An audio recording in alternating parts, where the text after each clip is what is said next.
Today we're going to practice drawing our initials in 1-point perspective. So last time we practiced shapes.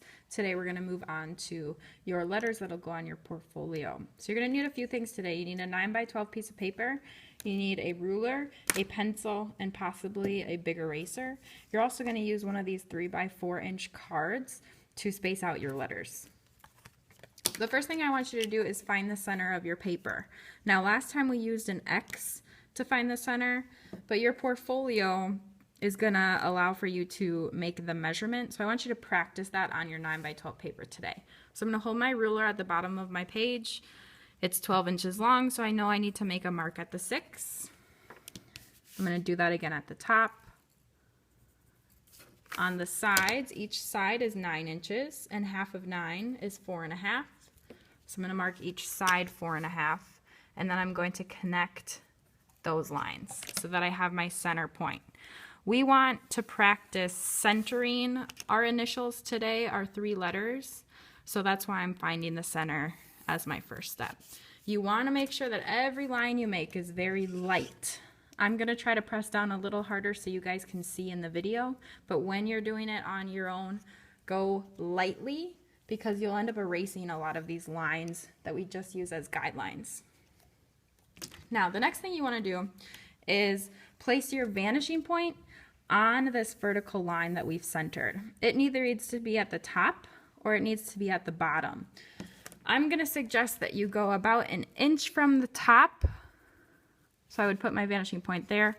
Or if you wanted it on the bottom, you could do 1 inch from the bottom where I place that dot.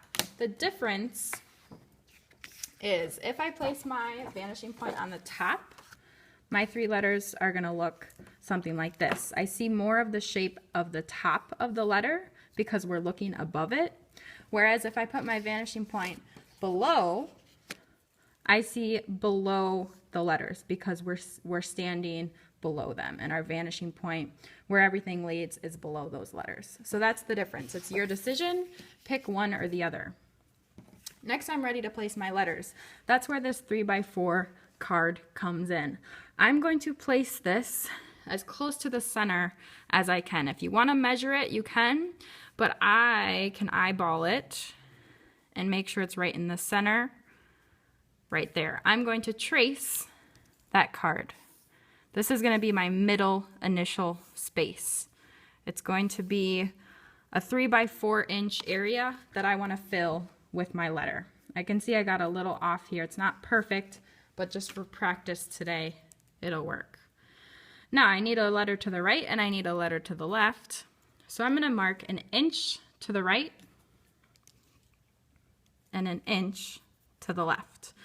Now as I'm holding my ruler here and I've marked those 2 bottom spots, I'm going to draw a line so that I know exactly where to place that green card and I can make sure it's nice and lined up. So I'm going to do my right one, placing it right on that line and tracing that card. Going lightly with your pencil because these lines, some of them will be erased later on. Lining up the left one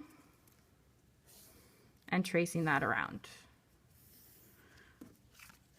So I've got the areas where my letters are going to go.